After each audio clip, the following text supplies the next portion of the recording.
कसे आहात सगळे? आज सकाळची सुरुवात पार्सल घेऊनच झाली. कवर मागवले होते, खूप सुंदर अशी क्वालिटी त्याची ही रिसीव झालेली आहे. आज नव्याची पौर्णिमा होती, मग म्हटल्यावर आम्ही दोघी माया लेकींनी लगेच सणाचं बनवायला घेतलं. झटपट असं सगळं बनवून घेतलं आणि मोदकाला म्हणलं आता तुला तेलातून तळून काढायची वेळ झाली आहे. मम्मीनं पण वेळ न घालवता त्याला मस्त तेलातून भाजून काढलं. मग मला काय होईपर्यंत दमच निघत नव्हता.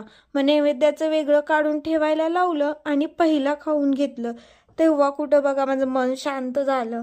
नव्याच्या पौर्णिमेला सगळं नऊ करावं लागतं, म्हणजे मोदक, करंजी, मुटके, तेलची पोळी, पिठावरची पोळी, घुगऱ्या हे सर्व व्यवस्थित नैवेद्य भरून घेतला. हा दिवा लावल्यानंतर ज्या मुलींचं लग्न नाही झालं त्यांना आमच्याकडे तर बघूनच देत नाहीत, म्हणून काय पुढचा व्हिडिओ मी बनवलाच नाही. असा होता माझा आजचा दिवस. Bye bye.